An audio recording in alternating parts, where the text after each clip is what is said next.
अमित, 2 लोगों को हिरासत में लेकर पूछताछ की जा रही है। परिवार वाले नाराज है, कह रहे हैं गिरफ्तार जल्दी कीजिए, गिरफ्तारी जल्दी कीजिए। पुलिस को कोई अधिकारी मुलाकात के लिए, बात के लिए पहुंचा नहीं है। क्या हालात है अभी, क्या स्थिति है, क्या निकलकर सामने आया है? देखिए अनामिका, मैं बताऊं, मैं नफे सिंह राठी जी के पैतृक घर पर हूं और जरा तस्वीरें दिखाऊं। सिक्योरिटी यहां पर बढ़ा दी गई है। पुलिस के जो कांस्टेबल हैं, एसआई यहां पर बैठे हुए हैं। रास्ता यहां ब्लॉक कर दिया गया है। जो सिविलियंस की गाड़ी इस रास्ते पे आने नहीं दी जा रही है और ये घर का रास्ता जाता है। घर की तस्वीरें मैं आपको दिखाऊं। यहां पर परिजन लगातार जमा होने शुरू हो गए। सुबह से यहां पर कोई बड़ा अधिकारी अभी तक तो नहीं पहुंचा, लेकिन सिक्योरिटी जरूर बढ़ा दी गई है। जो दोनों कोने हैं गलियों के, उस तरफ भी आप देखें, कैमरा पर्सन अगर जूम करे तो वहां भी पुलिस के लोग खड़े हैं और गली के इस साइड भी पुलिस के लोग खड़े हैं। बड़ी बात यह है कि एफआईआर में जिन लोगों के नाम है उन पर गिरफ्तारी के को लेकर नरेश कौशिक, सतीश राठी, गौरव राठी जैसे लोगों के नाम एफआईआर में नामजद किए गए। उनकी गिरफ्तारी की मांग लगातार कर रहा है परिवार। और परिवार के बेटों, जो परिवार के उनके बड़े बेटे, उनसे मेरी जब बात हुई तो उन्होंने ये कहा कि पिताजी को खतरा था। बार बार पुलिस से वो कह रहे थे सुरक्षा दीजिए, सुरक्षा नहीं दी गई और कल 40-50 राउंड फायर हुए। अगर आप तस्वीरें देखें उस फॉर्च्यूनर की जिसमें राठी जी सवार थे ड्राइवर के साथ और 2 गनर उनके साथ थे, उन्हें भी गोली लगी है। 2 लोग गंभीर रूप से अभी उनका इलाज चला जो जख्मी है। साथ ही साथ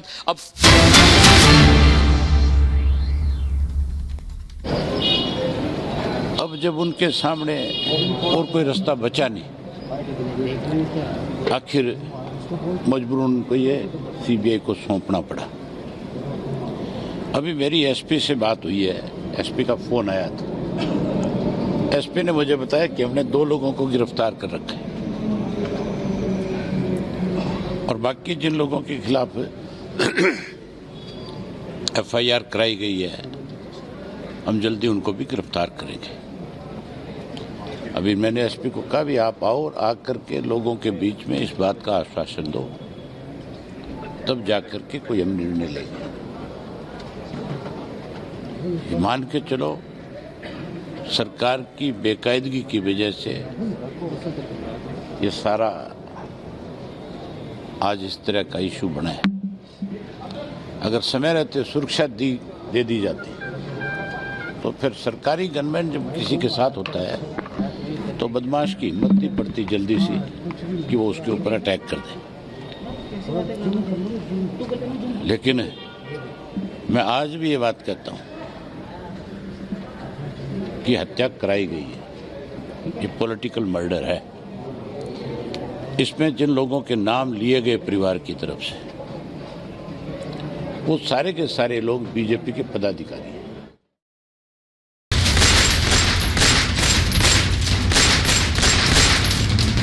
लोगों में ये गुस्सा और नारेबाजी, हमलावरों की गिरफ्तारी की मांग करते ये लोग।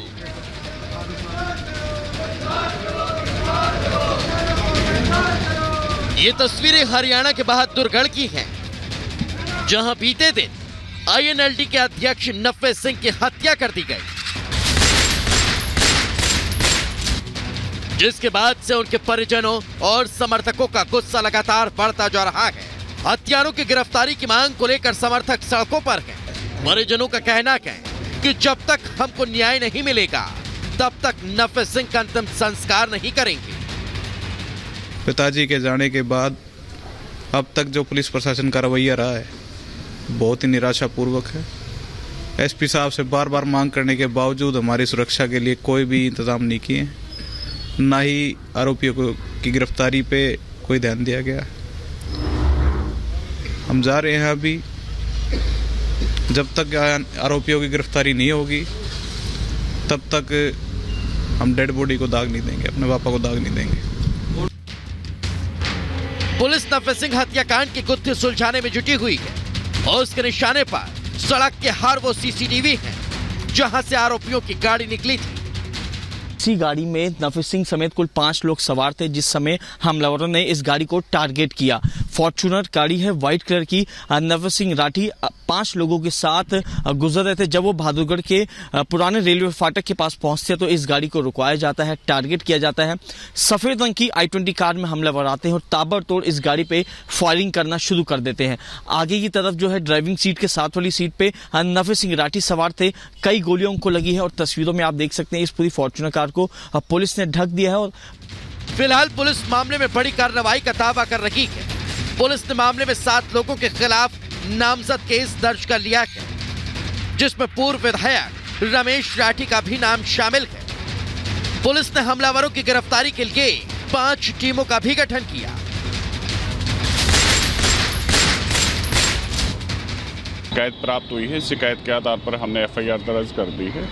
एफआईआर दर्ज करने उपरांत हमने 5 टीमें गठित कर दी गई हैं, जिसमें 2 डीएसपीओ की अध्यक्षता में 5 टीमें काम कर रही हैं और इसमें अविलंब और तत्परता से कार्य करते हुए इन्वेस्टिगेशन किया जाएगा और जल्द से जल्द जो आरोपी हैं गिरफ्तार किया जाएगा। जो भी हमारे फिजिकल एविडेंस मिलेंगी या साइंटिफिक एविडेंस मिलेंगी, उन सभी को कलेक्ट किया जाए।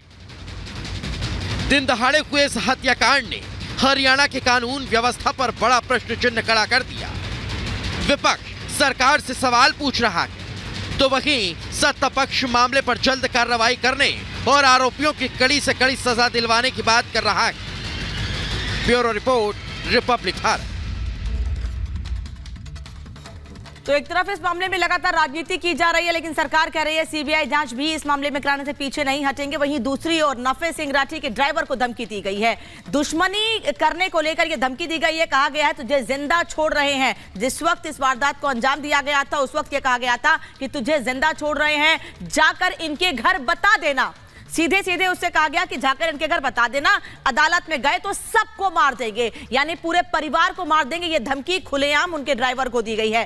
परिवार को भी मार देंगे, क्योंकि नफे सिंह राठी लगातार अपनी सुरक्षा को लेकर पुलिस से गुहार लगा रहे थे और उसी वक्त जिस वक्त उनकी हत्या की गई, उस वक्त ही उनके ड्राइवर को यह धमकी दी गई और यह भी कहा गया अगर पुलिस में गए या फिर मामला दर्ज कराया तो पूरे परिवार को मार देंगे। तो यह पूरी धमकी का मामला सामने आया है।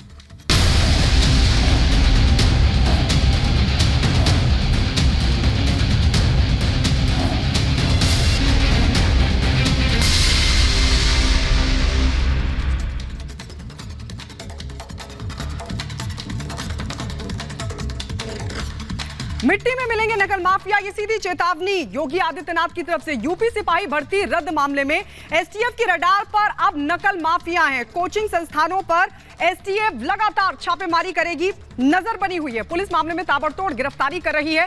कानपुर में भी एसटीएफ की एक टीम मौजूद है, जहां कोचिंग संचालक से लगातार जारी है पूछताछ इस मामले पर। यह खास रिपोर्ट आपको दिखाते हैं।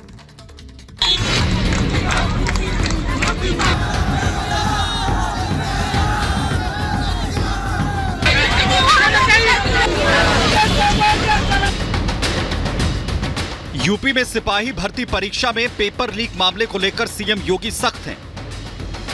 परीक्षा रद्द करने के साथ ही उन्होंने एसटीएफ को जांच सौंपी, तो स्पेशल टास्क फोर्स भी ताबड़तोड़ एक्शन में नजर आ रही है। मामले में अब तक 391 आरोपियों को गिरफ्तार किया जा चुका है। एसटीएफ के रडार पर नकल माफियाओं के साथ कोचिंग संस्थान भी हैं। बताया जा रहा है कि इसके तार पूर्वांचल के गाजीपुर से जुड़े हैं।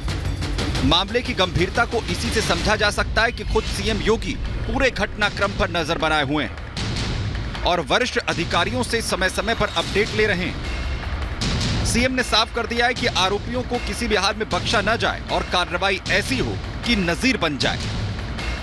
पहले दिन से हम लोगों ने तय किया है कि युवाओं के जीवन और उनके भविष्य के साथ जो खिलवाड़ करेगा, हम लोग भी जीरो टॉलरेंस की नीति को अपना करके उन तत्वों से उतनी ही सख्ती और कठोरतम तरीके से निपटने का काम करेंगे जो हमारे युवाओं के भविष्य के साथ खिलवाड़ करने का दुस्साहस करेगा। पुलिस उन सवालों के जवाब तलाश रही है, जैसे किस एजेंसी के जरिए प्रश्न पत्र बना, किन विशेष विषय विशेषज्ञों का चयन हुआ, कैसे पेपर प्रिंटिंग प्रेस में छपकर परीक्षा केंद्र तक पहुंचा। एसटीएफ ने इस मामले में भर्ती बोर्ड से भी जानकारी मांगी है। Bureau report, Republic Bharat.